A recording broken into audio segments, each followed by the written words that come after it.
All right, well, good evening, everyone. Welcome to our first Wednesday Zoom session for PPA 660, Organization Theory and Behavior.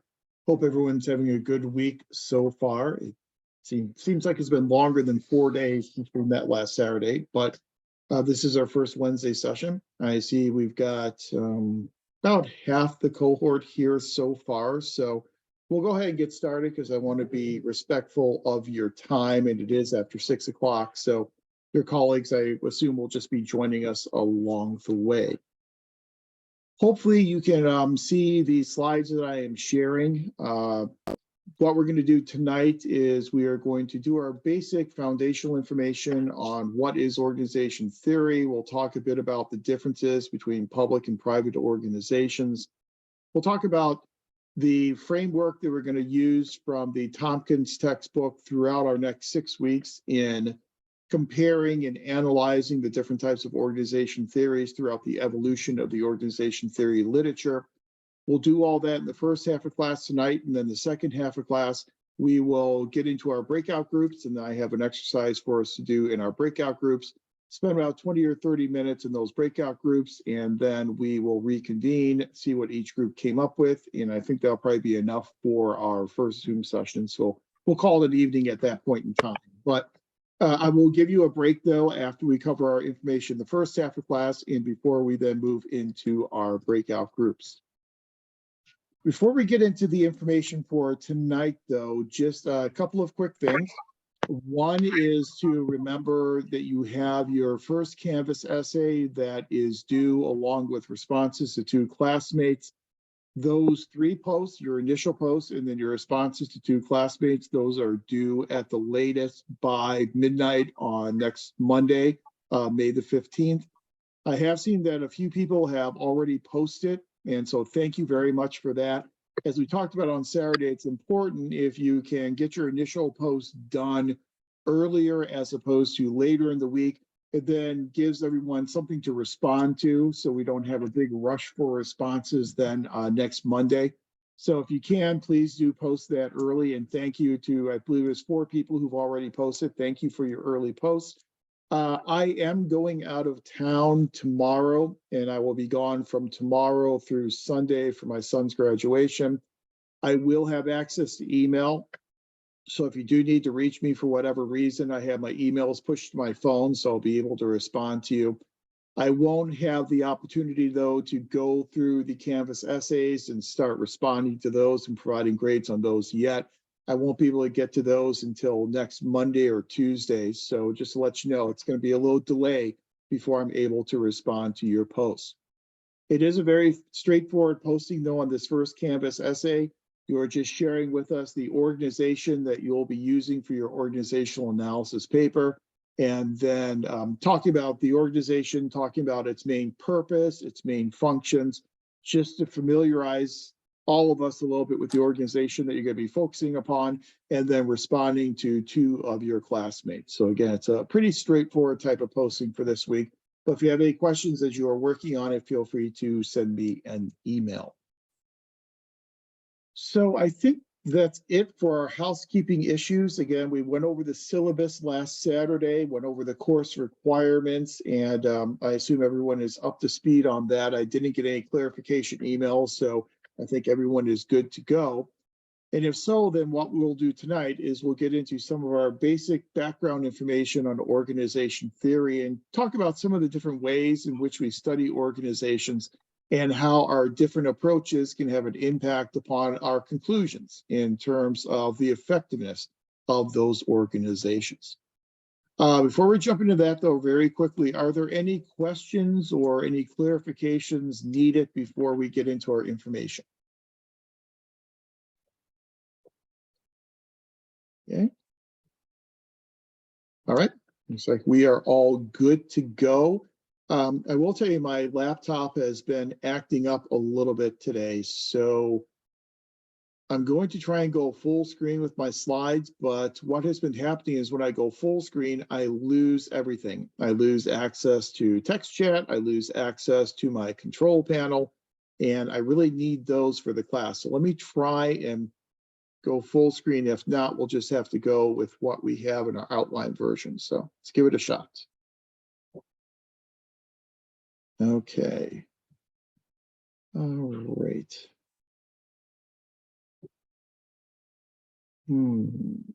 Yep, I've lost access to text. Okay. All right. Let's go ahead and we'll just run it just from the outline format, just so I can still have access to the chat and I can have access to the control bar as well. As we move through our discussion of the information tonight, if you have observations, comments, questions, feel free to use the meeting chat.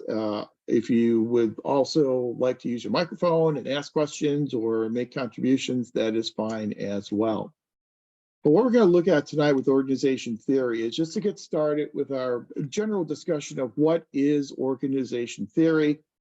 You've read some organization theorists before, certainly in your PPA 500 course, when you read the classics text. I'm sure that you read several of those organization theorists. And so you're kind of familiar with organization theory and some of the ways in which we address organizations here in the public sector. Let's talk a bit about what organization theory is, and then how do we go about studying our organizations.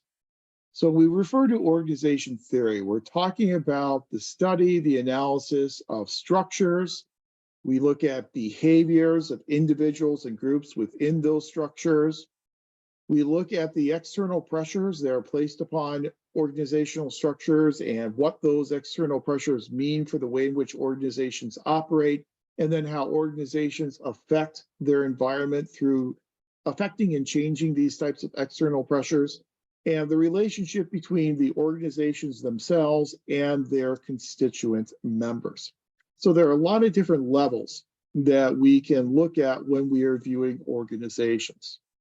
The three basic levels, or the three basic ways in which we can view organization theory. Number one, we can view it through what we call the macro level approach, the macro perspective. The macro perspective means we're going to study the organization itself as an institution. So we're going to ask questions such as, what does the organization chart look like? How is the organization structured? What types of positions, and which position responds or reports to which other position? And then what does this structure of the organization then mean for the outputs and the outcomes that are being created by that organization?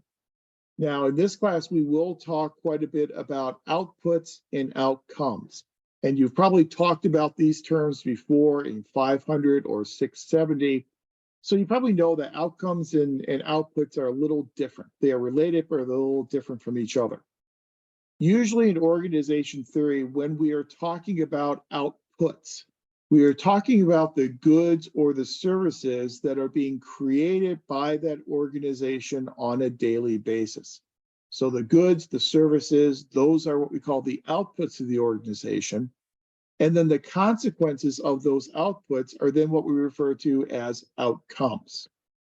So we could be very efficient in the way in which we are producing outputs, but then those outputs may not be effective at achieving those long-term consequences in terms of the outcomes we'd like to see from those programs and those services. So we study organizations, we study both the output as well as the outcome. And admittedly, studying the output is oftentimes less resource intensive and much easier than trying to study those long-range types of outcomes, those consequences. But in the macro level approach, we're looking at from an organizational type of perspective. This is what we see very prominently displayed in classical organization theory with people like Max Weber, where we're looking at the actual structure of the organization. The macro level approach is somewhat akin to the field of political science in the way in which the field of political science has developed over the years. The field of political science back in the 1930s and 40s and 50s studied institutions, really took this very macro level approach to studying Congress as an institution. or studying the office of the presidency as an institution, or the Supreme Court as an institution. That's a very macro level type of approach. So we would look at the structure of Congress, and we would look at the composition of Congress in terms of committees and subcommittees. We would look at leadership structures within Congress. And that was that very macro level type of approach to studying political organizations.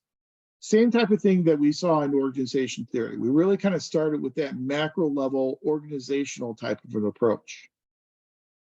Then we transitioned into a second approach to viewing organizations, which is the micro level approach.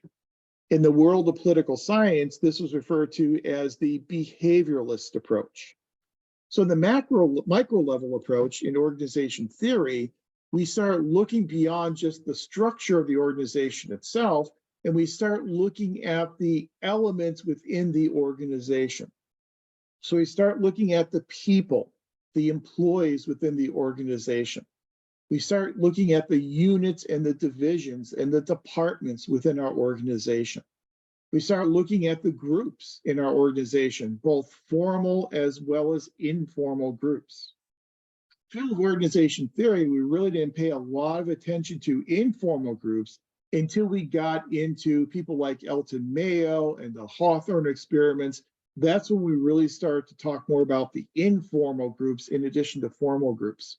But in the micro level approach, we are looking within our organization at how people and divisions and units and groups are behaving and how they are interacting with each other. Again, akin to political science, this is what was called the behavioralist approach in political science. Really started to gain a lot of steam in the 1960s and into the 1970s. Then the third approach to studying organizations is what's known as the management approach. In the management approach, we focus on processes and practices and how individuals in the organization relate with their organization and how the organization as a whole relates to the individuals within the organization. So we start looking at the processes and the practices between individual elements of the organization and the organization as a whole. This is akin to the world of political science and their third approach to studying political organizations, which was known as the post-behavioralist approach. We start to look at how people interact with the organization, how organizations interact with those people. So in the world of political science, once we got into the post-behavioralist approach, we were really looking at how members of Congress interacted with Congress itself. We looked at how the president interacted with the office of the presidency, how Supreme Court justices were interact with the Supreme Court itself. And so you're really looking at this interplay between individuals and their organizations. These three different ways of viewing organizations, the macro, the micro, and the management approach, I think really does a good job of providing with a microcosm of how the organization theory literature has developed over the past 150 years. The macro level approach, very, very common in the classical school of organization theory. The micro level approach, more common in a neoclassical theory such as human relations approach. The management approach, the processes approach, much more common in fields such as systems theory, studies such as organization culture, leadership studies, and some of those more modern studies that we see have emerged in the field of organization theory. So I think those three areas of focus have really changed and they really evolved throughout the development of organization theory literature. We are going to look at all three of those approaches to studying organizations as we go through the organization theory literature in this course. So I told you on Saturday, one of the reasons why I like the Tompkins textbook so much is because it really does take this chronological approach to presenting the organization theory literature. And I like the chronological approach because it really does allow us to see the gradual evolution from the late 1800s up to the modern point in time, and how the literature and how our thinking about organizations and how our thinking about human nature really has evolved and really has changed over the years. And so we are going to take a similar approach that Tompkins takes in studying this chronological development of the field of organization theory. So as we go through this evolution of organization theory, we are going to work our way through several different schools of thought. And when I refer to a school of thought, I'm talking about a general approach to studying organizations within which we may have several different authors. And so you may have more than one author within this school of thought. So the first school of thought we always start with, and that we'll spend our time talking about next week, is the classic bureaucratic theory school. And that's headed up primarily by Max Weber. And you've probably read Max Weber either in 500 or you've read Max Weber perhaps at the undergraduate level. Max Weber really did view organizations through this structural type of lens. He really wanted to come up with the ideal structural arrangement for an organization. And his ultimate goal was to make the organization as effective as possible. And he felt that effective and efficient organizations were those organizations that had this very regimented, this very detailed organization structure, what he referred to as the ideal bureaucratic structure. So with classic bureaucratic theory and Max Weber, we are very much entrenched in the macro level view of organizations, looking at the organization as a whole, trying to find the one-size-fits-all approach to structure to make our organizations as efficient and effective as possible. So next week, we'll start with Max Weber and classic bureaucratic theory. Another school of thought that kind of fits within classic bureaucratic theory is what's known as scientific management. And again, you've probably covered scientific management in other venues before. Scientific management, the primary brainchild of Frederick Taylor, again, kind of takes this classical approach to organizations, but rather looking at structure, scientific management looks at work, and it looks at the process of doing work. But one of the unifying themes between Max Weber and Frederick Taylor is this one-size-fits-all approach. So Weber wanted to find the one ideal bureaucratic structure that could be applied across the board to every single organization to make it effective. Frederick Taylor wanted to find the one best way to do work and then apply that across all of our organizations to make our organizations more efficient. So the approach in scientific management is still looking for that panacea, looking for that one-size-fits-all approach, that one cure-all that could be applied to all organizations. Weber was more about structure. Taylor and his scientific management was more about the actual work itself. Another individual who fits within kind of this overall classical school that kind of merges scientific management and administrative management is Luther Gulick. And we will talk about Luther Gulick next week as well. Luther Gulick, again, just like Weber and Taylor, was looking for this overarching panacea that could be applied to all organizations. For Gulick, he came up with these principles. And these principles, if they were adhered to, according to Gulick, would then make our organizations effective and efficient.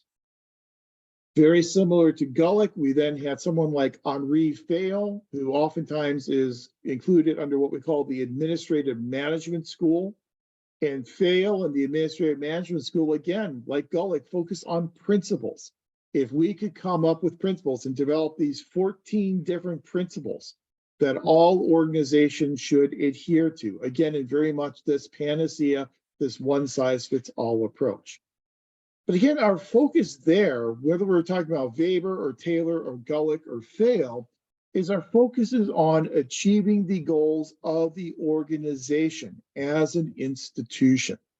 So the focus was on what is best for the organization, not necessarily for the individuals. You don't really start getting into that more micro level type of approach until you get into what we call our neoclassical theories, things such as human relations school and the School of Human Resource Management. So then in our third week together, we will talk about the human relations, human resource management schools. And in the human relations, human resource management schools, we start focusing on the micro. We start focusing on the individuals and the groups of employees within our organizations to try and understand how we could then utilize these individuals in order to get them to help achieve the goals of the organization. So this is where we transition that more micro level type of an approach. In human relations school, we'll talk about people like Mary Parker Follett. We'll talk about people like Elton Mayo and people like Fritz Roethlisberger. And then that human relations school then eventually gave way to what was known as the human resource management school. And we'll talk about in the human resource management school how those authors focused on individual employees, so also had a micro level focus, but the purpose for that focus was different. For human relations theorists, the focus on individuals was being done to try and achieve the goals of the organization. For human resource management theorists, they focused on individuals not just to try and achieve the goals of the organization, but also to help facilitate individuals in achieving their own individual goals. And so individual goals became almost as important, if not as important, as organizational goals. But again, we're looking at individuals within the organization, how we manage those individuals, and then eventually how we help those individuals grow as human resources through professional development and skills acquisition. Another school of thought that we'll then talk about is the systems approach. When we get into the systems approach, we'll really start talking about the relationship between the organization and its external environment. And we'll start talking about some of the strategies that organizations can use to influence their environments and some of the ways in which environments influence organizations. And we'll kind of actually get into a little foreshadowing of that tonight when we start talking about some differences between public and private organizations. But systems theory really does look at this interplay, this relationship between the organization and its external environment. We'll go through a school of thought known as structural functional theory, where we'll talk about the consequences of what organizations do and analyze organizations through the outcomes, the consequences of their actions. The management focus, where we start looking at processes and procedures, we really start to get into that with things such as the School of Quality Management. And we'll talk about the QM approach of people like Giron and people like Deming, and how organizations really started to focus on their processes to better manage those processes in order to result in a higher quality type of output that hopefully will then result in the outcomes that we are trying to achieve. And then we'll also, at the end of the class, talk more about modern theories, such as organization culture and leadership theories. And we'll talk about how organization culture and leadership theories can influence our organizations and help our organizations become more efficient and more effective, while at the same time also helping our individual employees to achieve their wants, needs, and desires.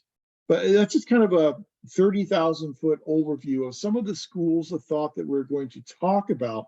And as we talk about those schools of thought over the next 6 weeks, our goal is going to be to point out the threads that tie these different schools of thought together.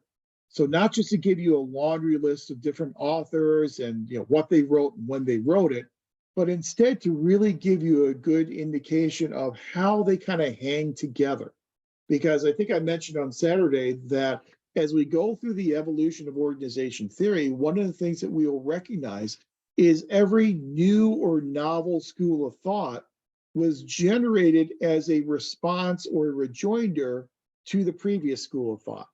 So neoclassical theories like human relations theory, that was developed as a response to some of the criticisms that were lodged against classic organization theory. Human resource management theory, that school of thought was developed as a rejoinder, a response to some of the criticisms lodged against human relations theory. Systems theory, And you kind of get the idea, was a rejoinder to a lot of the criticisms of human relations and human resource management theory. So it's important to kind of see how all these schools of thought kind of built upon each other to get us to where we are today in our understanding of modern public organizations. But again, next week, we're going to start with the classical school, and then we'll move through each of our schools of thought with each subsequent week. But the really big question for us tonight is, why are we doing a public organization theory course rather than just relying upon the organization behavior course that's offered over in the College of Business? College of Business has organization theory courses. We have organization theory courses. So the big question is, why? Why bother looking at the public sector organizations differently than we look at private sector organizations? And one of the main reasons why we do have a different approach to public organizations is that those public organizations are somewhat different and fundamentally different than what we see in the private sector. Now, I think probably in your 500 course, you probably read the article by Graham Allison. I don't know for sure that you read it, but Graham Allison has an article from many years ago that I think is still one of the best articles at contrasting public versus private sector organizations. And in the Allison article, the title is Public and Private Sectors, Are They Fundamentally Alike in All Unimportant Respects? Basically, the conclusion that Allison comes to is that there are similarities and there are differences between public and private organizations. The primary similarities between public and private organizations has to do with what he refers to as generic management theory. And as I go, I'll be putting some things in text chat, but generic management theory. Generic management theory says that all managers, irrespective of if they're in the public sector, the private sector, or the nonprofit sector, there are certain functions that all managers, all leaders have to do. All managers and leaders, regardless of the sector they operate within, must staff their organizations. They have to get the employees into their organizations.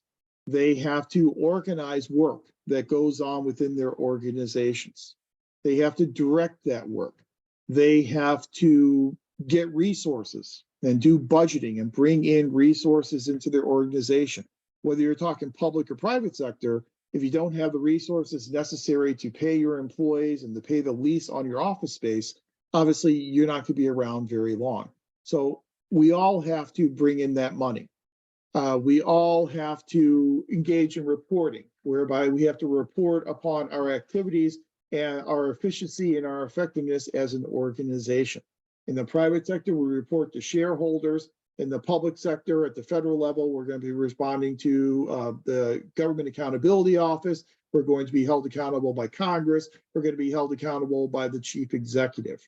At the state level, we're going to be held accountable to the state legislature, to the governor. So we have different people we are being held accountable to, but we're being held accountable regardless of whether they're private or in the public sector. We all have to plan. We all have to engage in strategic planning. And strategic planning happens in the public sector, in the private sector, as well as in the nonprofit sector. So those types of functions, the planning, the organizing, the staffing, the directing, the controlling, the reporting, and the budgeting, those are generic management functions that occur in both sectors. In terms of those generic management functions, the public and private sector organizations are relatively similar in that they all do those functions.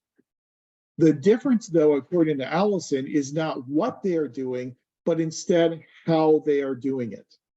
So the way in which we plan and engage in strategic planning in the public sector is different than how we'll do it in the private sector.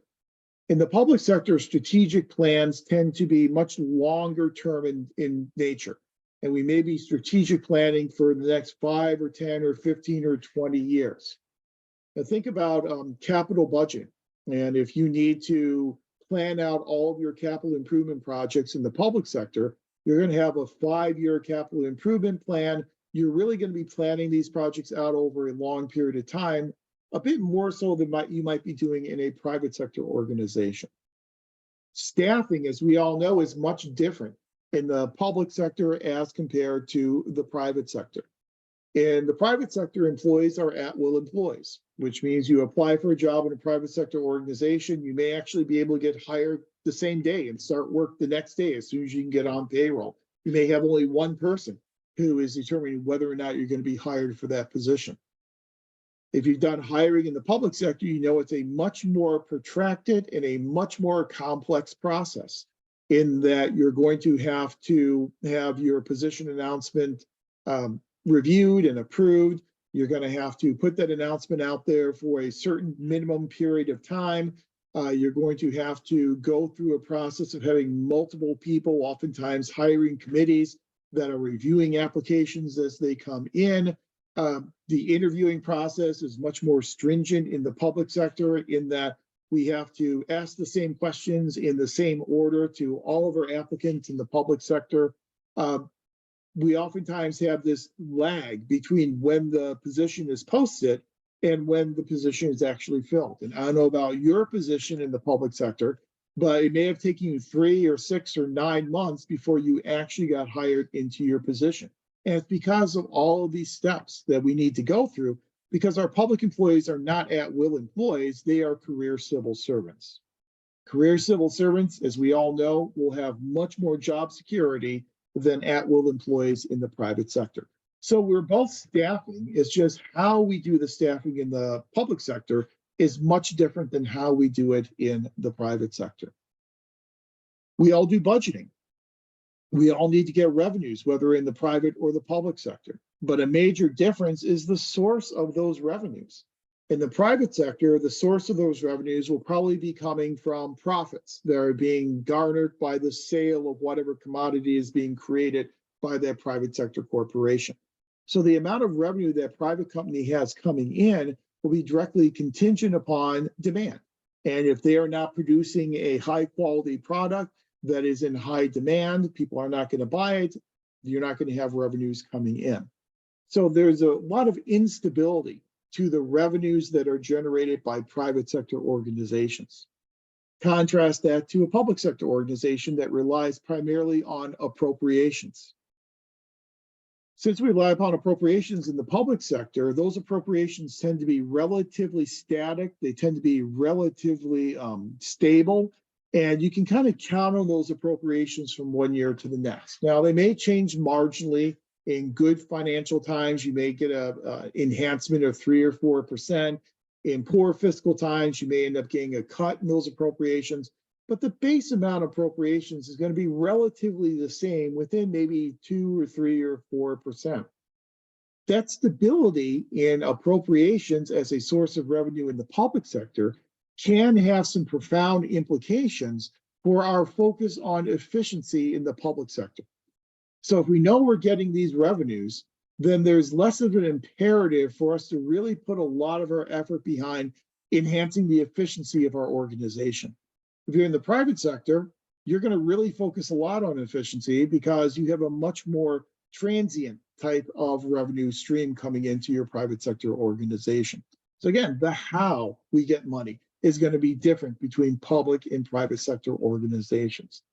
And Allison goes through all those different generic management functions and points out how everyone does them, but how we do them in the public sector is different than how we do them in the private sector. And since those differences are so substantial, it really does give us a good rationale for having a separate set of theories for our public organizations, rather than just using, lock, stock, and barrel, just what we got from private sector theorists. So that kind of gives us that justification for having a separate study of public organization theory.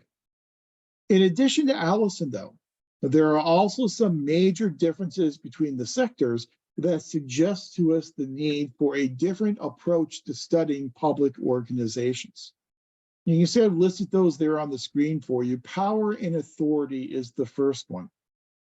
As governmental organizations, our agencies and the programs that we are implementing are oftentimes the result of enabling legislation, legislation that has been passed by some governing body, Congress, or a state legislature, or a city council, made up of people who have been elected through our constitutional republic to represent the wants, needs, and desires of citizens and to make decisions for those citizens.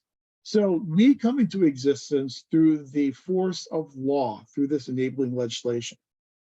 In the private sector corporations are coming to existence oftentimes through an entrepreneur who has an idea and then starts a company, and it comes from a singular individual without having that same legal basis and that same legal authority. So there are differences in the power and authority basis between public and private organizations. Think about a government. If we want to define whether something was a government or not, because there are a lot of organizations around the world that refer to themselves as a government. In order to know whether or not something is a government, you look for two basic characteristics. One characteristic of a government is control over a jurisdiction. So does that government have control over that jurisdiction? Our public agencies, when they are created in the enabling legislation, will have jurisdictions, and they will then be able to operate within and have control over those jurisdictions, oftentimes in a very monopolistic type of approach. In the private sector, you can have multiple corporations that all are created to create the same type of good and compete against each other for selling the same type of good or service. So you don't have that same type of control over jurisdiction. But the second major criteria of being a government is coercive power. Governments have the ability to coerce their residents to take actions that they otherwise would not take. When you're talking about coercing or influencing someone to engage in an action or behavior they otherwise would not engage in, you're talking about the basic political science definition of the word power. Power is the utilization of resources to influence someone to do something they otherwise would not do. So governments can coerce their residents to engage in jury duty. They can coerce their residents to pay taxation. They can coerce their residents to, in case of a armed conflict through a draft, to engage in military service. Characteristics that governments have that private sector corporations do not. And so that legal basis and that difference in power and authority in the public sector means we do need to study those organizations a little bit differently than we would their private sector counterparts. The external influences, the environments in which public organizations operate will be different than the environments in which private sector corporations operate.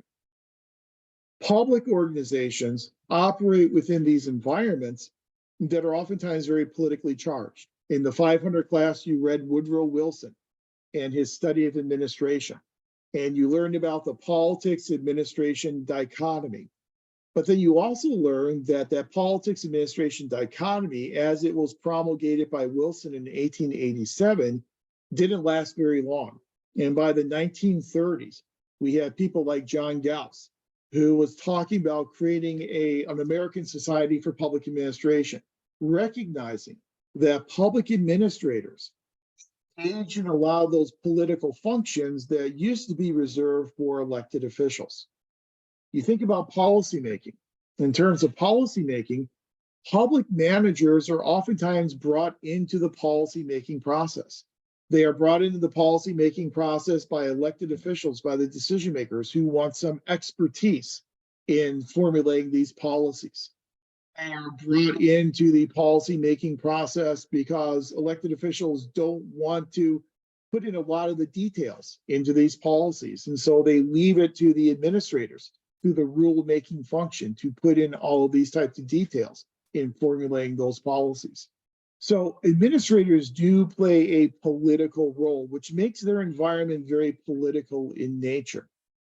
You have to be responsive to elected officials. You have to be responsive to constituent groups if you want to maintain your appropriations and if you want to stay in good favor in the eyes of those budget makers who will be deciding your appropriations.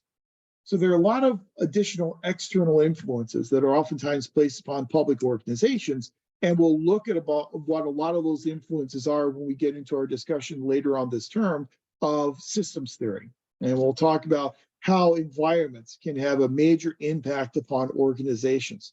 So if organizations are operating in different environments, and those environments have an impact upon what those organizations are doing, therefore we would assume that those organizations will be engaging in different types of activities based upon the influences they are facing from their external environments.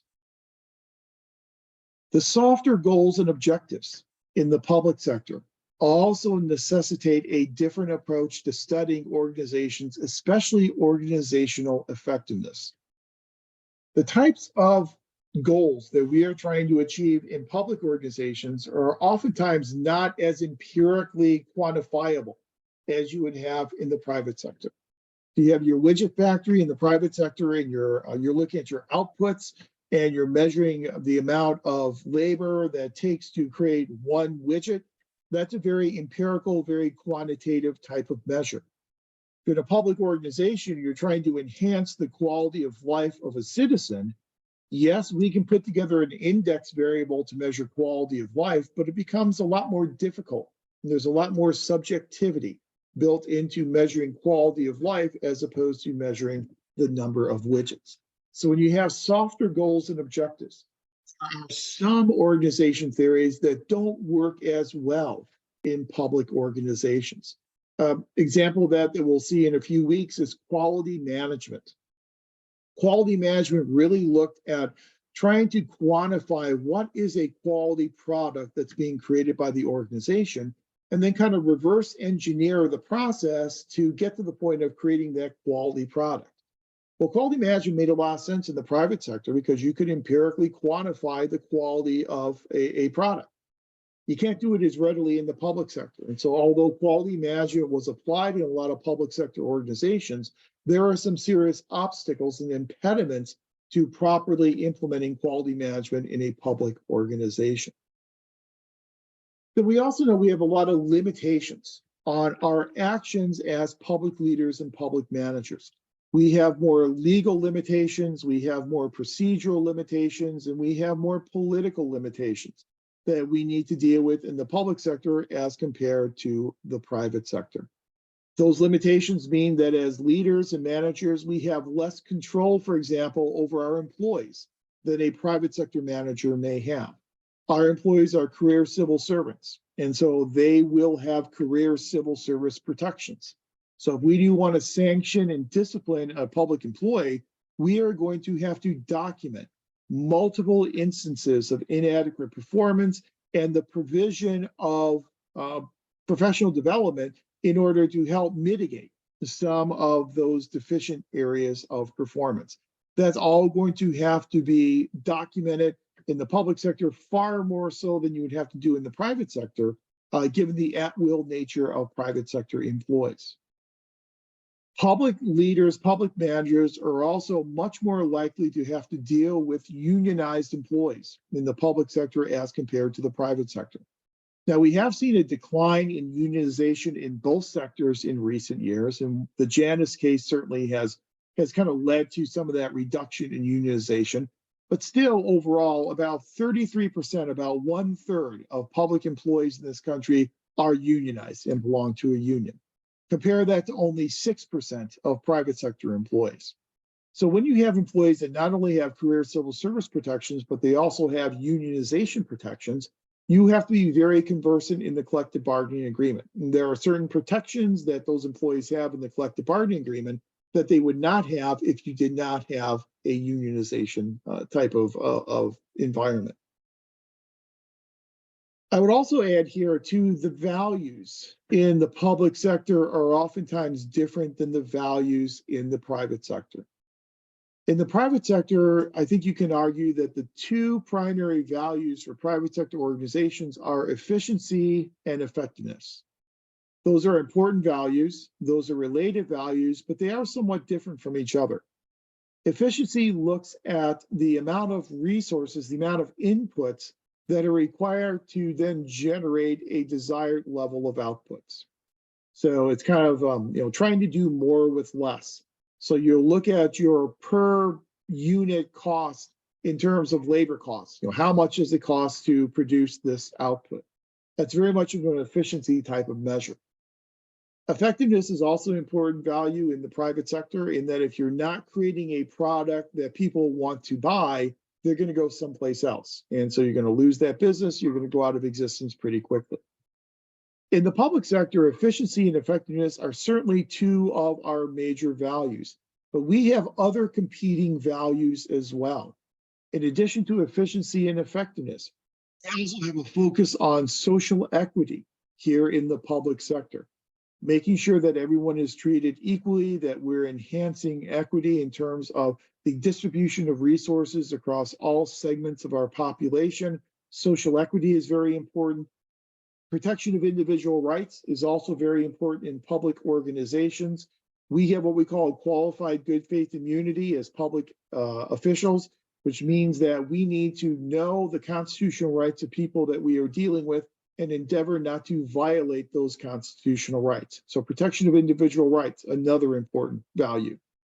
Political responsiveness is another important value in the public sector. We need to be responsive to those who are making our budgets. And so we need to be responsive to those elected officials on the political side of the spectrum in answering their questions and providing the information that they need in order to make their decisions and to do their jobs. Representative bureaucracy is another important value in public administration. We want our agencies to represent the populations that they are serving. And so we need to have a lot of diversity initiatives in the way in which we are staffing our organizations. So I would argue in the public sector, we have more values that we adhere to than you oftentimes see in the private sector. And sometimes those values can come into conflict with each other. Sometimes efficiency can come into conflict with social equity. Sometimes efficiency can come into conflict with political representation or responsiveness, or can come into conflict with representative bureaucracy. And so the more values you have, the more likely they are to come into conflict with each other. But to understand how to structure and how to operate our organizations, we always need to keep an eye on what values we are trying to achieve, which are, again, much more multifaceted in the public as compared to the private sector. Again, we can go on and on about this for the entire evening, because I think there are that many major differences between public sector organizations and private sector organizations. But because of these differences, we've come to realize that business organization models of organization theory that come to us from the private sector may not work equally well when applied to a public sector organization. We can't just take a private sector organization theory and just apply it directly to a public organization. We may have to modify it. We may have to make some changes to it to make it better match the parameters of our public organization. Private sector models oftentimes don't work very well because, again, as we said, the different goals and objectives. Efficiency versus social equity. One model may work for efficiency, but it may not work well for social equity. Another reason why private sector models don't tend to work as well in the public sector is because of this phenomenon known as the principal-agent relationship. Now, the principal-agent relationship really looks at this idea of power. And in the principal-agent relationship, you have a principal that is charged with overseeing the actions of an agent. And so think about at the federal level, the principal would be Congress or a congressional committee. They have oversight authority over federal agencies. The agent would be a federal agency. In this principal-agent relationship, you would think that the principal would have the information that they need in order to monitor and oversee the behaviors of the agent. But one of the things we know about the principal-agent relationship is one of its major flaws is this idea of information asymmetries. So we have a lot of information asymmetry. And I'm going to be putting things in text chat and talking as I type, so I apologize for any typos, but information asymmetry. In information asymmetry, the agent actually has more information than the principal. And think about this from a practical perspective. The agency itself and the people who work in that agency, they're the ones who have the primary responsibility for implementing this policy on a daily basis. They know all the ins and outs of implementing this policy. They know all the details about implementing this policy. In a more crass way, they know where the bodies are buried in terms of this policy. That information resides with the agency. In terms of members of Congress and members of congressional committees, they are much more remote from the implementation process. So they don't have that same proximity to information that members of the agency will have. That information asymmetry will then obviously cause problems for the principal holding the agent accountable for their actions. It also presents to us an ethical conundrum for members of public organizations. It presents to them what we refer to as a moral hazard. And the moral hazard is if the agency members have the information, those agency members then must decide what information and how much information to provide to the principals. That ends up being counterintuitive because the more information you provide to the principal, the more grounds the principal then has to hold you accountable for your actions and to conduct more rigorous oversight over you. So it's almost like a negative incentive for them to provide this information to members of Congress. That's the moral hazard. But they need to. They need to provide this information because that's part of their relationship in this oversight process. But in the public sector, we've got this problem with the principal-agent relationship that you oftentimes don't see in private sector organizations because you don't have that congressional committee necessarily that's holding that organization accountable for its actions. So if you just take a private sector type of theory, that private sector theory is probably going to be predicated upon a lot of top-down control in terms of this principal-agent relationship, top-down control that does not really exist often in public organizations. The lack of quantification of outputs and outcomes that we've talked about before means that private sector organization theories oftentimes don't apply quite as well in the public organization. And also the differences in performance measurement and the rewarding of performance in the public sector. In the private sector, we have a much easier time measuring and rewarding performance. It's easier to measure performance because our goals and our objectives are much clearer and much more quantifiable. In the public sector, it's much more difficult for us to actually come up with quantifiable indicators of an individual employee's performance. If you cannot come up with a clear, objective indicator of performance, it then becomes next to impossible to reward that performance. We see a lot of pay for performance in the private sector. We don't see nearly as much pay for performance in the public sector, and that's one of the major reasons why. Another reason why we don't see a whole lot of pay for performance in the public sector is because of the reluctance of a lot of public sector employee unions, that they don't want to go down that road to a pay for performance because they see it as being very much of a slippery slope. And that you'll move away from stepping column types of position classification systems, and you'll move to compensation based solely upon performance. So a lot of these private organization theories are really predicated upon incentivizing performance and providing those rewards for performance that we are much more limited in our ability to do in the public sector. In the private sector, you can have extrinsic rewards such as compensation and bonus pay that you oftentimes do not have access to in the public sector.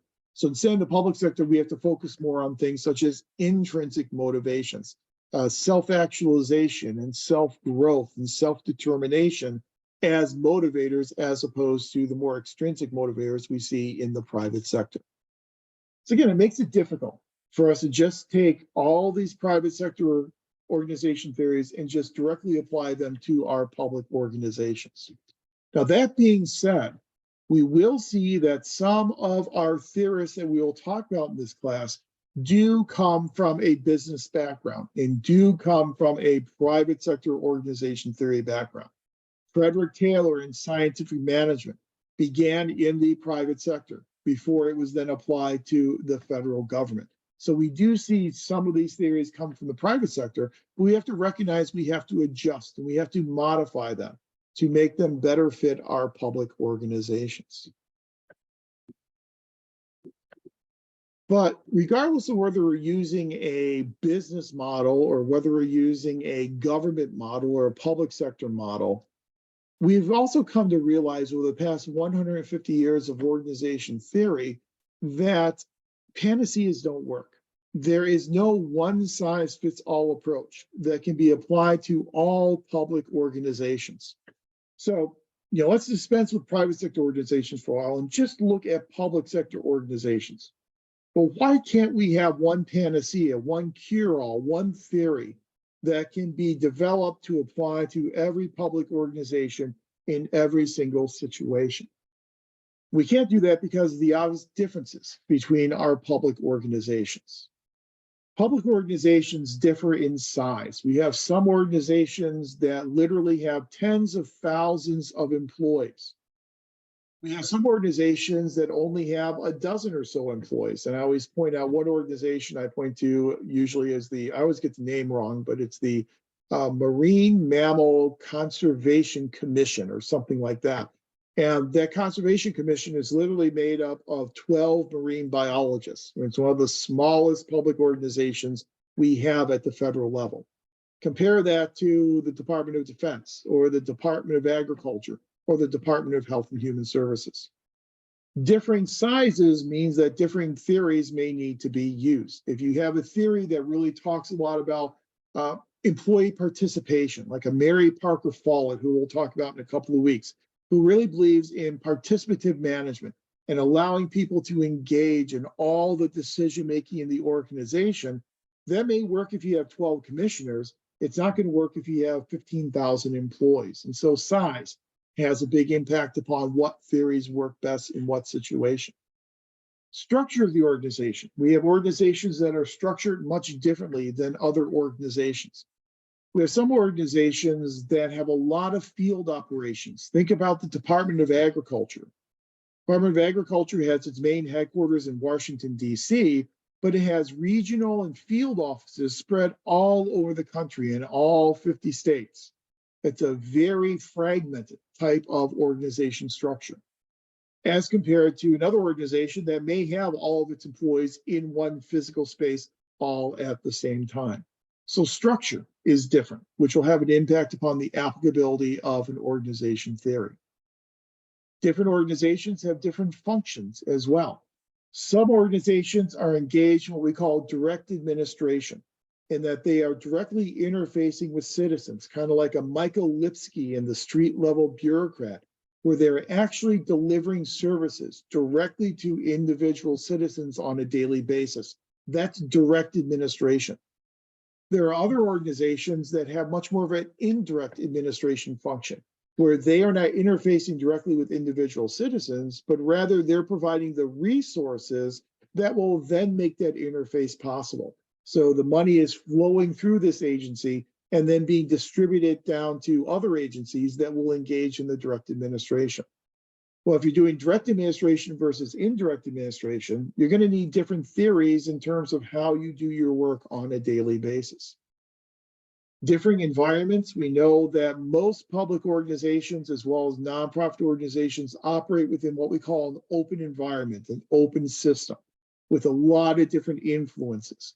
But environments will differ. Just because they're open environments does not mean those environments are all the same. Some environments are much more committed to the survival of an agency than other environments will be. Some environments have a much more educated and experienced workforce that they can provide that labor to agencies within that jurisdiction, whereas other environments may not have that workforce to provide. Some environments will have a lot of affluence in terms of the resources they have to provide to public organizations, whereas other environments may not. Some environments may be very static, very stable environments. Other environments may be very dynamic and very challenging and very changing. So again, those different environments will necessitate different types of theories. Different types of employees.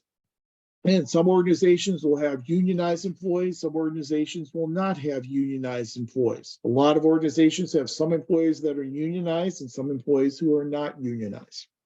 Some organizations will have technical professionals as their employees. You know, I think about this distance learning program many years ago, before the advent of using Zoom and all these great things we have today, is we used to have work sites. And so I would go over to the university studio up on upper campus, and at 6 o'clock, we would then broadcast from the studio.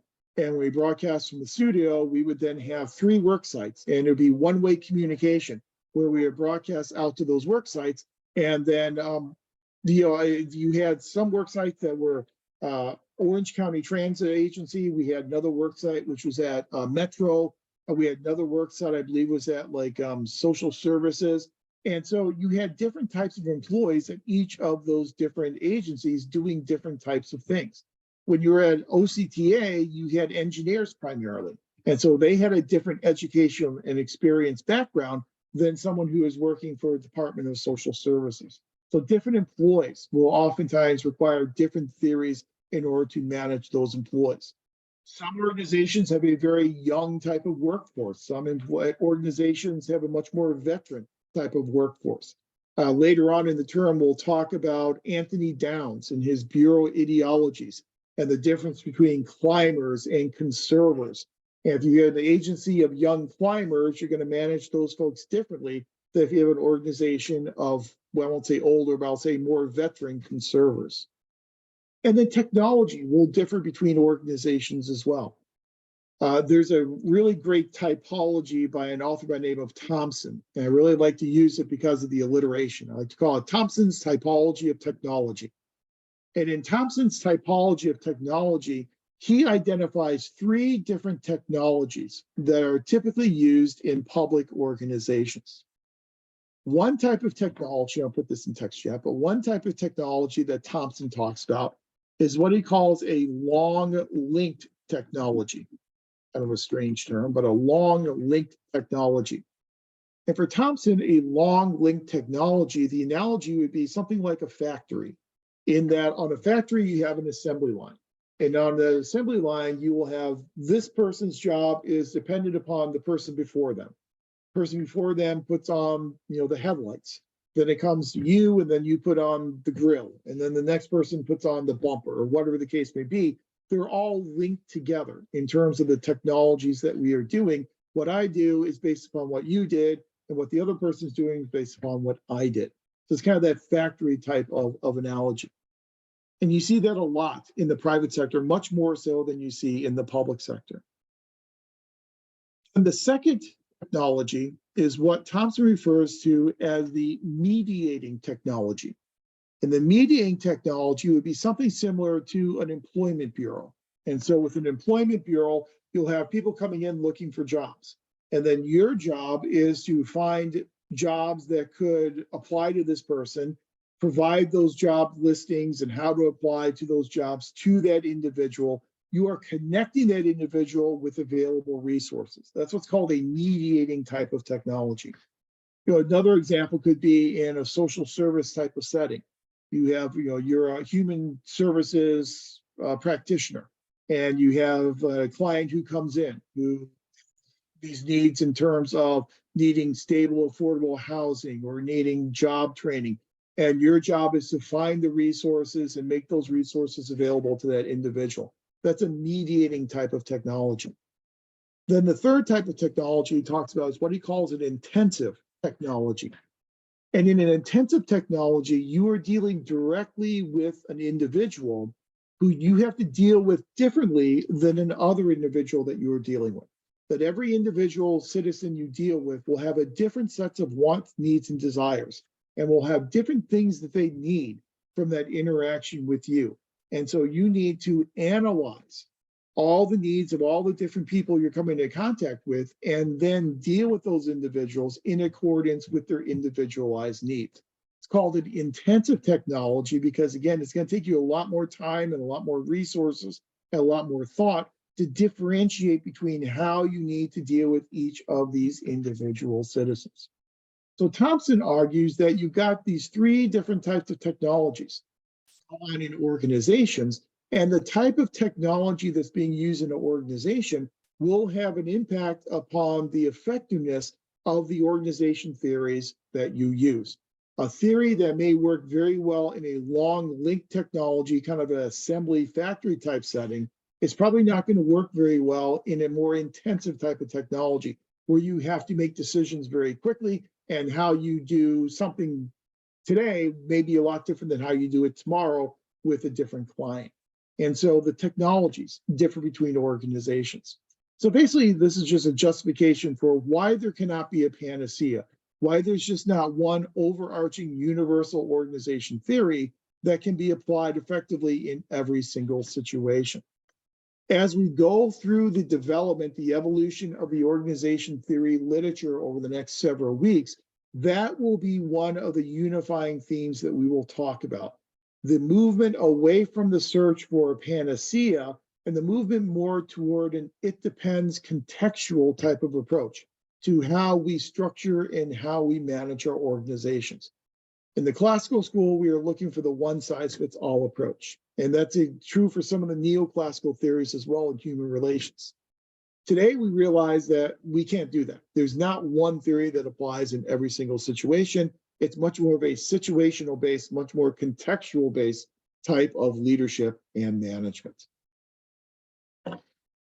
So I like using Tompkins, and I like this approach because we get to go chronologically through the development of the organization theory literature to see how it has developed and some of the reasons why it has developed in the manner that it has. But then the second prong of our approach in this class this semester is going to look at, again, finding those common themes within the different schools of thought so that we can categorize similar schools of thought together and differentiate between dissimilar types of schools. So I like Tompkins because I think he does a really nice job of finding those commonalities and those differences that you can hold on to as you analyze these different organization theories. And as I had mentioned on Saturday, there are three ways in which Tompkins does it.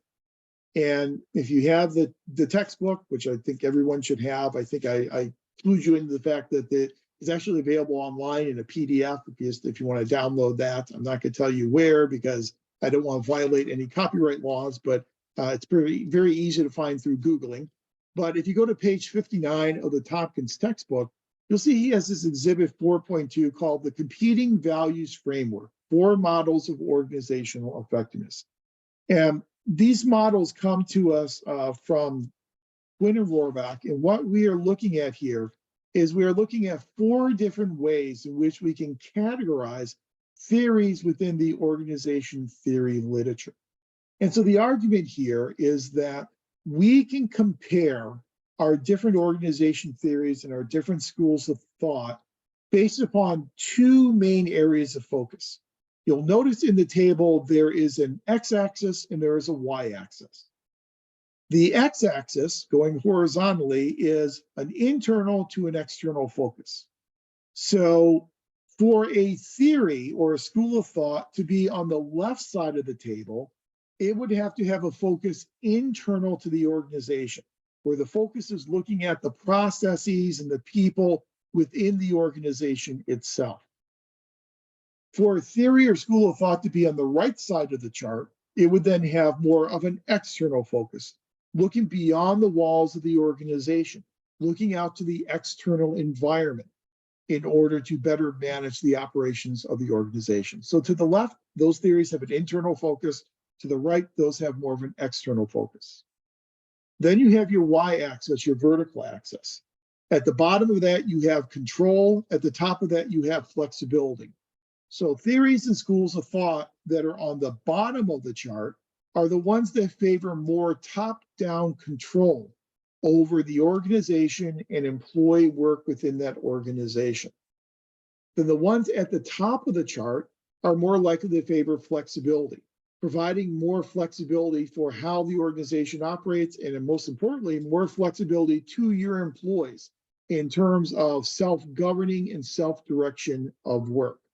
So ones on the bottom, more oriented around control. One's at the top, more oriented around flexibility. What this has led to then is the creation of 4 main categories of models of organizational effectiveness, ways in which we can measure the effectiveness of the organization. And you'll see those 4 models are at the top left, you have the human relations model. In the human relations model, I wear glasses now, but I wear glasses now. The human relations model, the ultimate goal is to help develop your personnel and to help your personnel develop as human resources. The way in which you do that is by engaging them in more of a participative management type of an approach to build cohesion and to build morale. So if your school of thought falls within the human relations model, that theory is meant to try and create a competent, integrated, and dedicated workforce for the ultimate purpose of building your human resources, helping develop those human resources. So it's kind of that the human resource management type of school of thought would fit very well into this human relations model. It's at the top of the chart because, again, it emphasizes flexibility because you're allowing people to engage in their own governance, you're allowing them to self-determine and self-govern. And it's on the left side of the chart because you're looking internal to the organization in terms of how you are managing your human resources. So that's one model. The second model that is below it is the internal process model. And the internal process model, we are looking at what's going on in the organization in terms of the processes in the organization and the need to control and coordinate the activities that are going on in terms of that organization, in terms of the work activities. That's your ultimate goal, is to coordinate and control processes within the organization. You do that through managing information. You do that through controlling communication. You do that through creating stability and creating control over work activities. Clearly, it's an internal focus, and so that's on the left side of the chart. And it's a control-oriented focus, which puts it at the bottom of the chart. And that's what puts in the bottom left-hand corner. Another approach up in the top right-hand corner is the open systems approach, the open systems model. And the open systems model, our primary goal is growing the organization through resource acquisition. So theories and schools of thought that look at the relationship between the organization and its environment. And the ultimate goal is the organization interacts with the environment for the purpose of growing and acquiring resources from the environment. Then you have what's called the open systems model. The open systems model obviously is at the top because it's a very flexible type of model, and because you have to be adaptive to your environment. That's what they call the adaptive function. And it's to the right because it's more of a favor of external as opposed to an internal type of focus. And then the fourth model here is the rational goal model. And the ultimate goal of the rational goal model is to focus efforts on achieving the goals of the organization. It's at the bottom because it's very much control oriented. You're looking at trying to enhance efficiency, trying to enhance productivity. You're doing it through planning. You're doing it through controlling what employees are doing on a daily basis. It's to the right because the goal of the organization oftentimes has a relationship to what you're trying to achieve in the environment as a whole. So you've got these 4 different models. And what we are going to do as we move through our different schools of thought is, as we conclude a discussion of a theorist or a school of thought, we will go back and let me give you a different page. I'm actually on the Max Weber one, but go back here to page 28 is actually where it starts. And what we will do is when we finish each one of our theories or schools of thought, we will go back to this exhibit 3.1 on page 28, and we'll look at which of those 4 models this school of thought fits within and why. And so we'll find some of our schools of thought will be more of an open systems type of model. Some will be more of an internal process model. Some of them will actually bleed over from one model to another. So these are not mutually exclusive models. Some of our theories will emphasize 2 of these different models.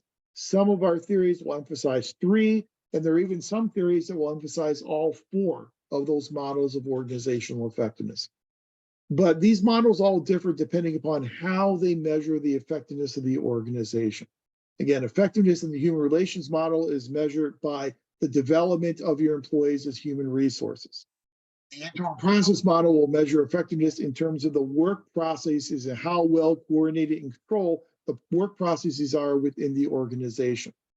The open systems model will measure effectiveness in terms of the relationship between the organization and its environment and how good the organization is at adapting to its environment and acquiring resources from the environment in order to grow and to survive. And then the rational goal model, the measure of effectiveness there is primarily achieving the stated goals of the organization. So we'll go back to this chart every time that we conclude talking about a theory or a school of thought to kind of see where it fits in terms of those models of organizational effectiveness. So that's one way in which we are going to tie all these different theories together and compare their similarities and their differences. Then the second way in which Tompkins does it, that again I like a lot, is what's called the Mintzberg Methods of Coordination and Control. And that's on page 32, that's exhibit number 3.2. There are 6 different mechanisms by which organizations can control and coordinate work activities within the organizations. You'll see them listed there. The first one is mutual adjustment. Workers consult with each other informally about what needs to be accomplished and how. Responsibility for coordination and control rests with those who do the work. So this is a devolution, a delegation of responsibility for determining how work gets done down to the individuals who are actually doing that work on a daily basis. That's one way you can control and coordinate work. A second way you can control and coordinate work is kind of the diametrically opposed approach, which is direct supervision. In direct supervision, a supervisor is assigned to take responsibility for a group of workers, and a managerial hierarchy is established to integrate the efforts of all work groups. The supervisor issues personal instructions and monitors individual performance. This is your very top-down classical approach to directly supervising the work being done by individual employees. And so mutual adjustment and direct supervision are really kind of at those diametrically opposed types of positions. That down. Then your third mechanism for coordination or control is the standardization of work processes. Work is programmed in advance of its execution by developing rules and standard operating procedures specifying how everyone is to perform assigned tasks. Coordination is built into the work process itself, and control is achieved by strictly limiting each worker's discretion. So we are coming up with prescribed ways in which work needs to be done, and we are then requiring people to do the work in those ways, in those processes. So we're standardizing processes across the entire organization. Obviously, that will help us control and coordinate the work that is being done. Then your fourth one, standardization of work outputs. Work outputs are programmed in advance by providing each work group with product specifications or performance goals and allowing members considerable latitude in determining how to achieve them. Control is exercised by collecting output data, requiring corrective action when needed, and rewarding and sanctioning workers based on results achieved. So this assumes that we are able to quantify and empirically measure outputs, and we then create a standard expectation for those outputs that are being created, and then employees need to work to create those types of quality outputs. So we're standardizing the work output itself rather than the process. The fifth, you have standardization of worker skills. Workers are employed who possess the knowledge and skills needed to make appropriate decisions. Educational institutions and professional associations are relied upon to provide standardized training. Professionally trained workers are largely self-coordinating and self-controlling. So we're going to standardize the skills of workers to make sure those workers have the requisite skills that they need in order to create a quality output. And then finally, number 6, we have standardization of values.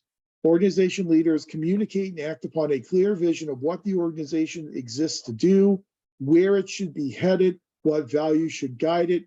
Coordination controls facilitated by commitment of organizational members to shared internalized values and ideals.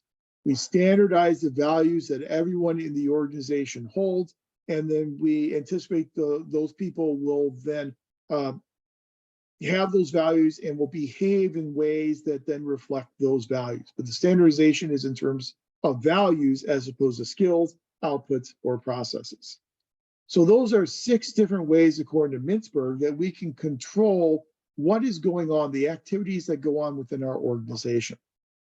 Some of our schools of thought, some of our theories will emphasize mutual adjustment. We get into the neoclassical theories of human resource management, very much mutual adjustment. Some of our other schools of thought, such as the classical school of thought, will emphasize much more direct supervision. Frederick Taylor would emphasize things such as standardization of work processes. Quality management theories would emphasize standardization of work outputs. But again, it's just another way in which we can find the rhyme and reason between all these different theories and schools of thought that we'll be looking at over the next 6 weeks. And then finally, the third way in which we are going to compare all these different schools of thought and theories with each other is through these 4 motivational strategies. And this is primarily from Katz and Kahn, who you'll get to know very well when we start talking about open systems theory in a few weeks. But here are 4 different motivational strategies we can use for our employees. One motivational strategy is legal compliance. Legal compliance is using rules, formal directives, and sanctions to direct and control employee behavior. Employees may come to work, comply with rules, satisfy minimum role requirements, either because they accept the legitimacy of organizational authority or they fear being sanctioned.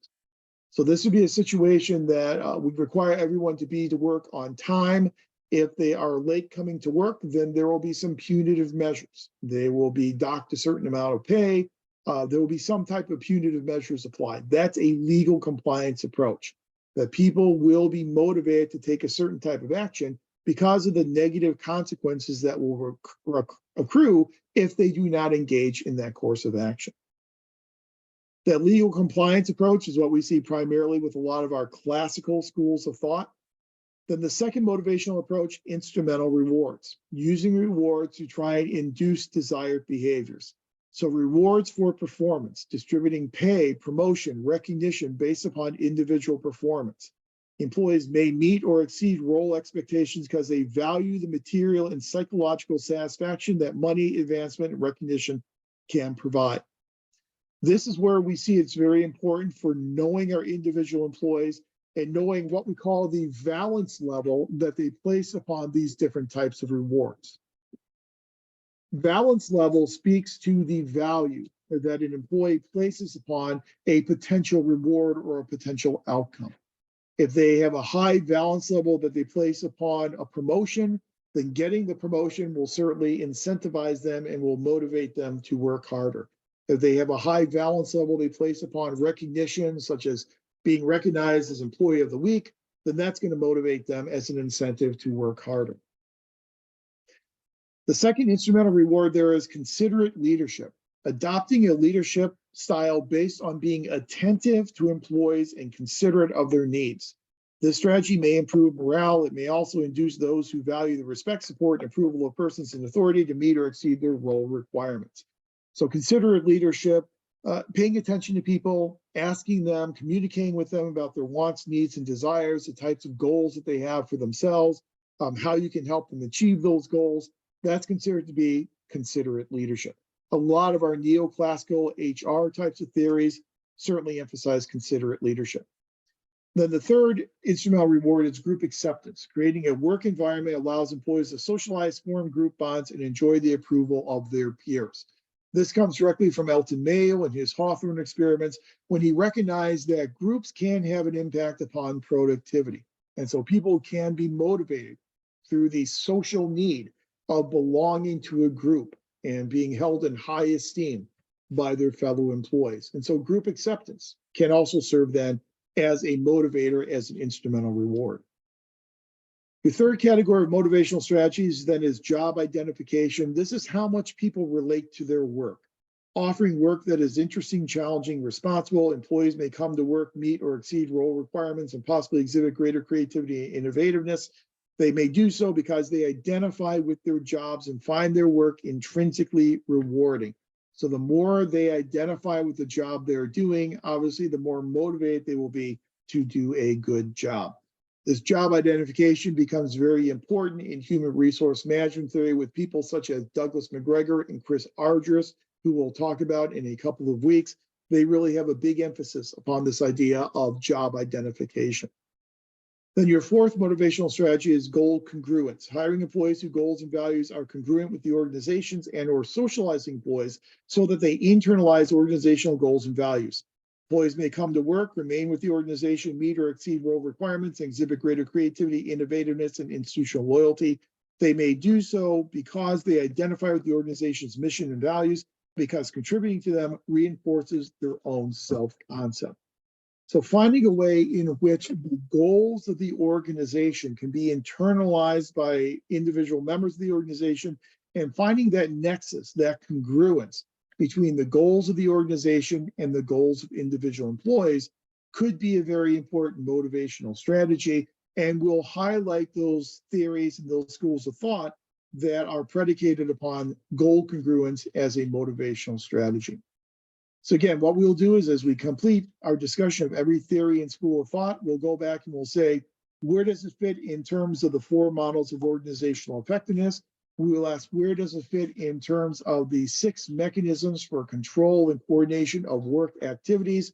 And then we'll ask, where does it fit in terms of these 4 primary motivational strategies as told to us by Katz and Kahn?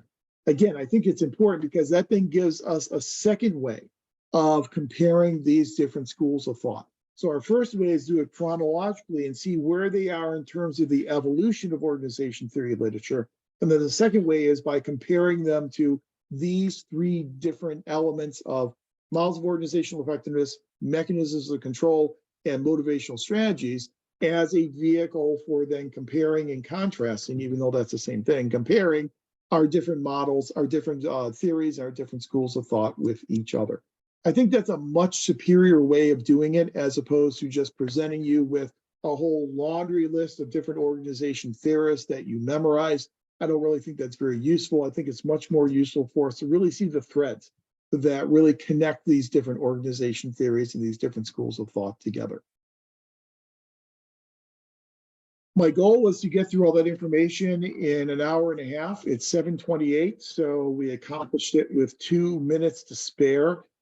Any questions about any of this introductory information? I know I've been talking to you a lot for the past hour and a half. I really want to get a lot of this information out of the way because it's kind of the basis of what we're going to be doing over the next 6 weeks. Okay.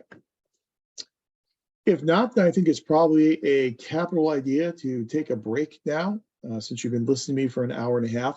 So let's go ahead and take our nightly break. We'll say I'll take a break until 7:45. Then when you come back at 7:45, we're going to go ahead and break up into our breakout groups. And then I have a really simple assignment for us to work on in our breakout groups. We'll spend about half an hour or so in our breakout groups. Then we'll reconvene as a class. We'll share what each group came up with. And then I'll get you out of here probably a little bit early for this evening. Sound good?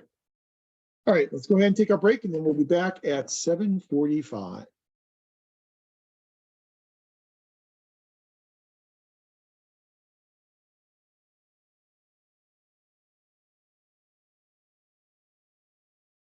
Okay, it is 7:45, so we are back. Hope you had a good break. You're done listening to me talk now. That's the really good news.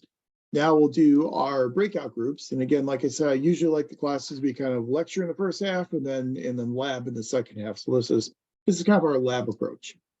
So as you see on the screen for our breakout groups, the assignment I have for us is for each group to discuss your organizations that you work for and identify 2 characteristics that would make it difficult to apply private organization theories to your organization. In other words, what is public about your organization that would make it so much different from the private sector that would preclude you from using private sector organization theories in your public organization or nonprofit organization? So you'll be discussing your organizations that you work for and then coming to a consensus on 2 of the major characteristics that makes your organization fundamentally different from a private sector organization.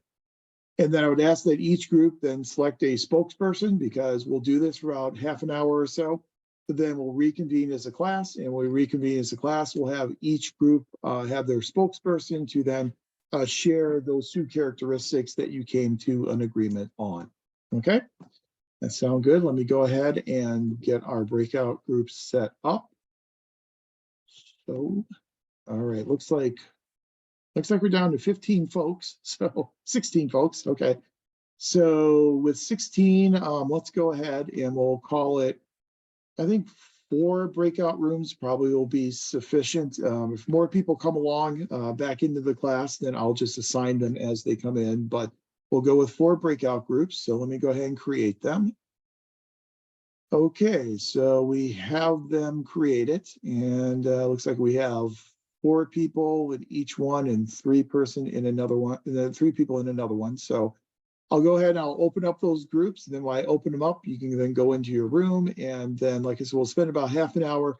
I will alert you when we have about 5 minutes left. I'll broadcast everyone we have 5 minutes left. And then when we have about a minute left, and then I'll close up the rooms, and then we will reconvene as a class. Any questions at all before we go off into our breakout groups? Okay, seeing none, I'll open the rooms, and then you can have at it. Okay, rooms are open.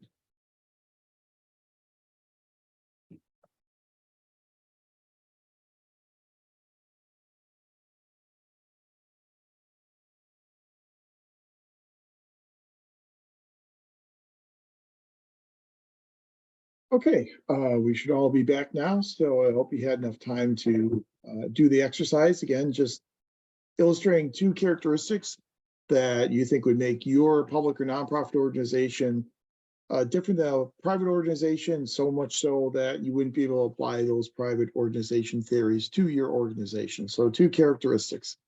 We have 4 rooms, and I think we had 4 people in 2 of the rooms and 3 people in the other 2 rooms. So let's start with room number 1. I think that's Jesse, Melissa.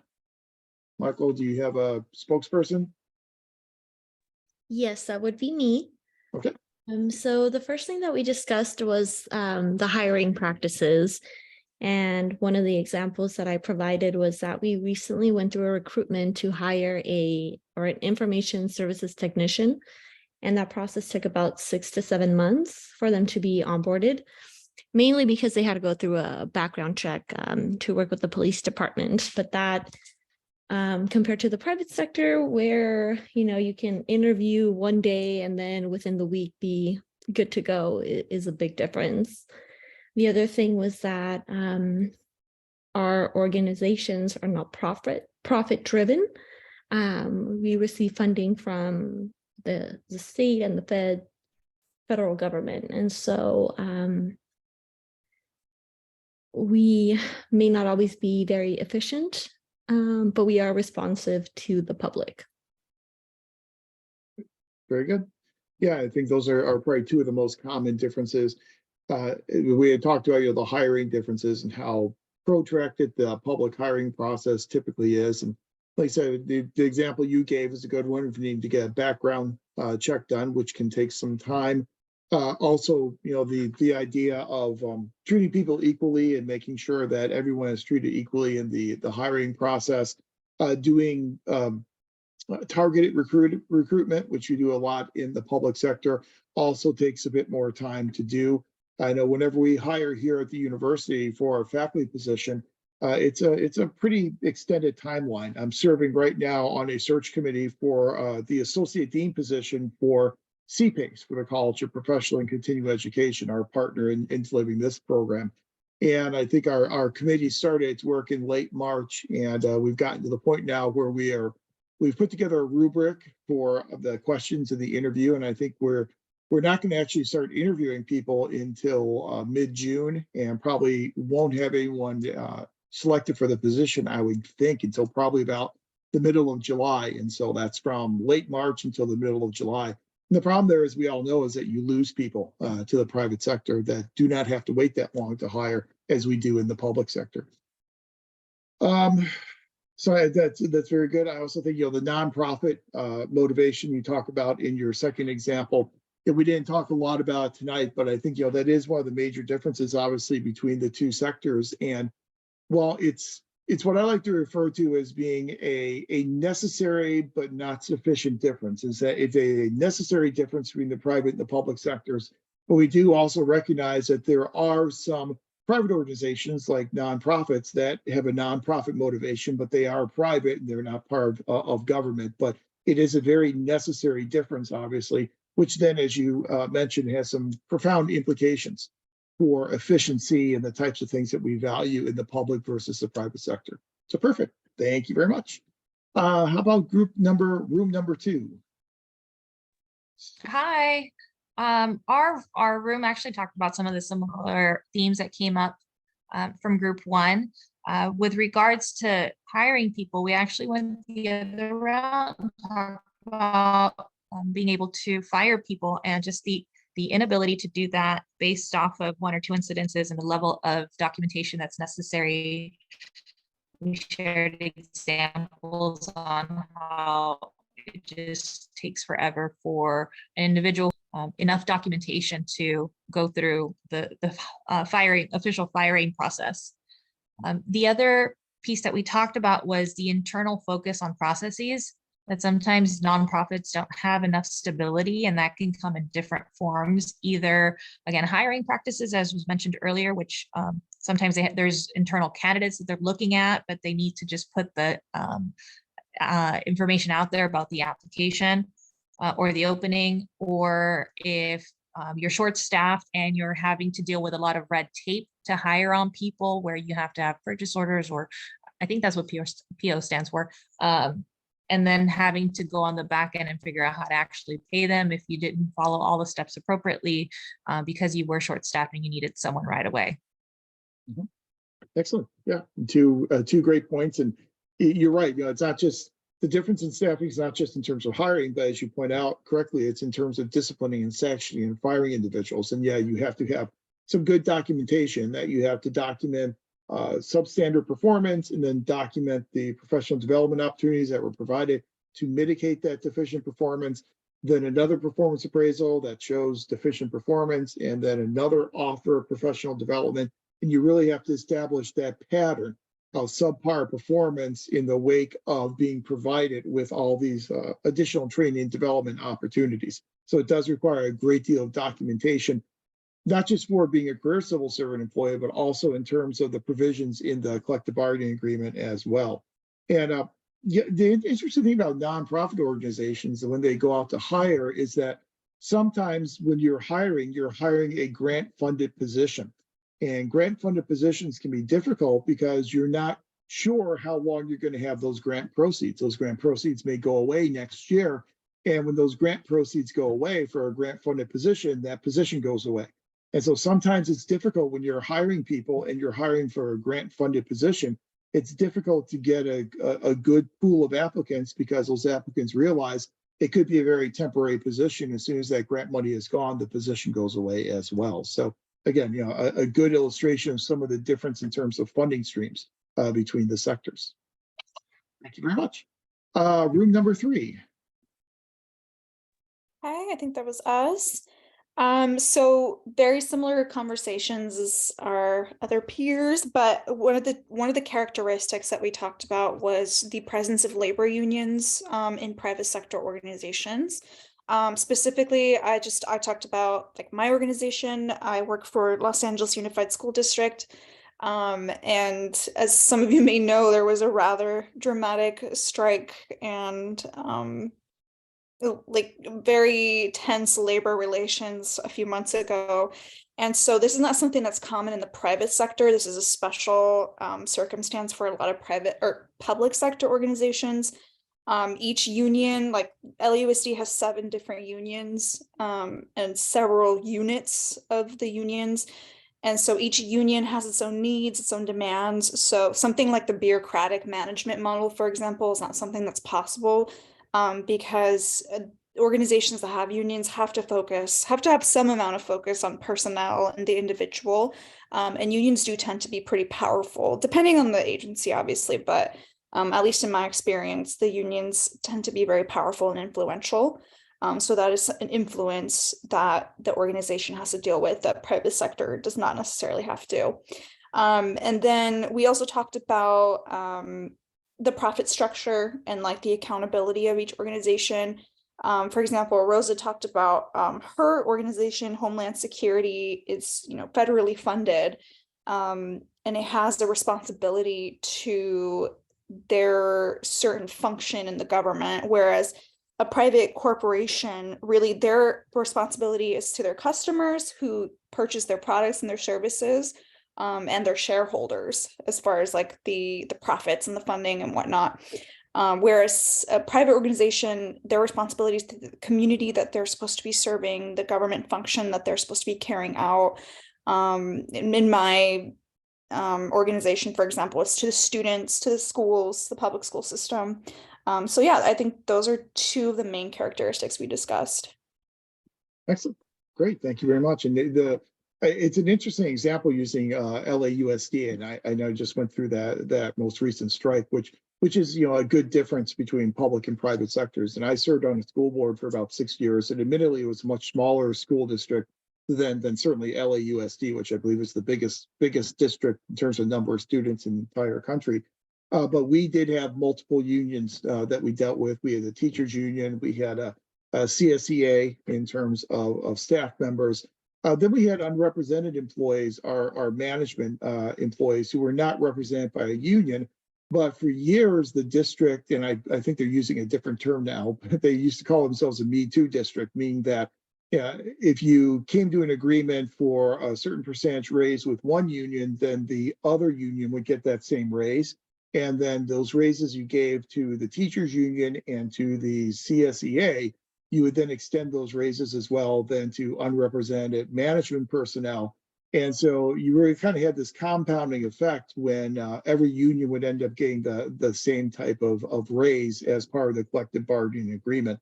And so, yeah, it's a huge impact, not just in terms of compensation, but also when you have unionization, you had meet and confer types of requirements. And so if you change the work conditions, then the union can grieve that. The union can then call for a meet and confer where you have to try and work out an agreement that you're not violating the collective bargaining agreement by changing work conditions. And if you can't come to an agreement, then obviously there can be a grievance that's filed with CalPERB, and then it really starts to kind of spiral out of control at that point in time. So it is a major influence.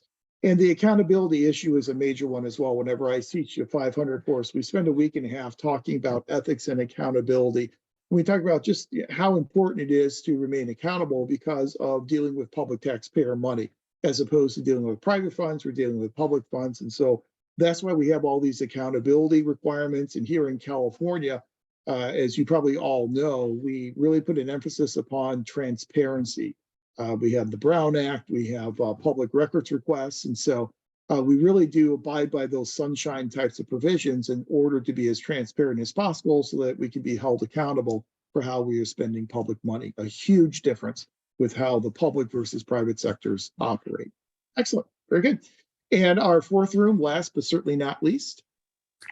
Hi, we talked about, much like Marissa's group, we also spoke about unions, and we even elaborate on the fact about how the protective mechanisms are there. In private sector, you are an at-will employee, and public sector employees are operating under a contract. So in addition to, their work, the grievances that are filed and so many things that are in place where you have union stewards who fight against management for the employee.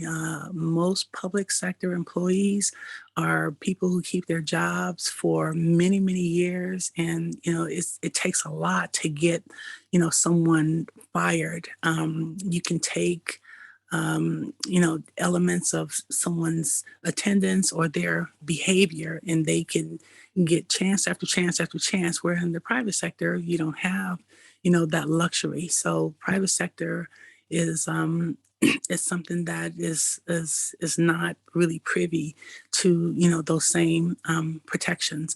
And the second thing that we spoke about was, in addition to private sectors being able to operate in a deficit at times, if you will, with public funding and tax dollars going to so many programs in the public sector. You know, the accountability factor with respect to leadership, with respect to elected officials, the board of supervisors, you know, the mayor, and a lot of accountability factors that go in where management has to produce results. You have community involvement, and they have to show, you know, what these programs are doing, where the money is going, and how it's impacting the communities. And so with so many demographics represented by a number of different districts, that's something that private sector really doesn't have to contend with. They can make up the rules as they go along. They don't have to deal with elected officials. They can appoint who they want to run the company and staff their org charts in a way that public sector does in a different way, not only through elections, but just kind of coming up through the ranks. Mhm. Yep, very good. And yet we see unionization is a common theme, and rightly so, between a lot of the responses. And you know, for several years, I taught the employee relations course. And one thing that I have seen is I've seen more and more reopeners in collective bargaining that's been happening. And I think one of the issues is as the collective bargaining process becomes more contentious, and it becomes much more difficult to agree on at the state and local level things like increases in compensation, that when the union representatives, when the bargaining unit for the union are not happy with the compensation offers, that sometimes they will accept those, but with a reopener clause, meaning that, okay, we'll take your 3% increase, but we want to have a reopener to negotiations in the next year to go back to the table to renegotiate more increases in compensation.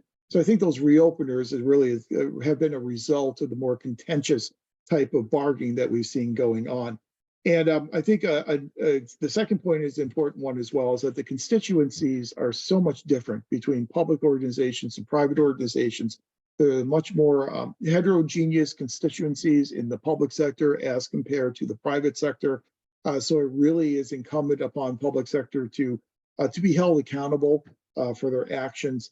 And we oftentimes have more limitations. You know, we have more limitations, not just in how we deal with our employees, but we also have more limitations in terms of obviously how we're spending our money. We'll have audit requirements in the public sector that you may not see in the private sector. We may have multiple audit requirements in terms of both using financial audits as well as performance-based audits. Sometimes you'll have citizen oversight committees that will be required under law and order to oversee how money from a bond issue will be spent. So a lot of that type of scrutiny that we see in the public sector that we don't necessarily see in the private sector. So very good. I think, you know, we see a lot of very common trends here, and you know, I asked each group for 2. I think we probably could come up with 20 in each group if we had the time and the wherewithal to do so. And again, it just kind of substantiates the whole idea of why we're doing this course in an MPA program as opposed to just using the course that's offered in the MBA program. I think we've really established the reason why we need to develop separate organization theories to study public organizations. And it's those theories that we're going to spend the next 6 weeks talking about in this class. Very good. Okay, well, thank you very much for your work in the breakout groups. I really do appreciate that. This session is recorded, and so I will then share the recording. I am going out of town tomorrow morning, so I'm going to try my best to get it uploaded to YouTube and get it all ready to go and get it on our Canvas site by tonight, if at all possible, so you will have access to it. Do remember you have your first Canvas essay and 2 responses to classmates due on May 15th, next Monday. And then when we get together again next Wednesday on May 17th, we will start talking about the evolution of organization theory literature. And we will start talking about the classical school of organization theory, paying particular attention to Max Weber and Frederick Taylor and Luther Gulick and Henri Fayol, and kind of get us started with where the organization literature really started. Brian, go ahead. Hi, Professor. Thank you. I have a question on the postings. For the initial response, could you tell me if there's the word the word count, and then for the responses also, what's the word count, just for a guideline? Thank you. Yeah, I think for the initial posting, be parsimonious. And so, I think a couple paragraphs certainly is going to be sufficient. I think it may say between 300 and 400 words is certainly enough. So you don't have to write too much. Just be concise, be parsimonious, to the point. And then for your response postings to classmates, those can be even shorter than that. So I think one paragraph is certainly sufficient for each of those response posts. Thank you. Sure. Yeah, my pleasure. And one thing you'll see with me, because we not only have this class with me, you're going to have 535 with me as well, is very much in favor of quality over quantity. And so I really do look more at the content than the amount that was written. And we're in public sector, and so we know we have to be as parsimonious as possible, and we cannot write books necessarily. We're more apt to write a memo than we are a book. So be as concise as you can possibly be. Alrighty, well, if there's nothing else, I'll give you back the rest of your evening. And again, remember, I'm going out of town tomorrow, but I will be available via email, and then we'll be back at it again next Wednesday to talk about classic organization theory. Okay? Sounds good. Thank you, Professor. Good night. Thanks, everyone. Have a good night. Enjoy your trip. Talk to you next week. Thank you.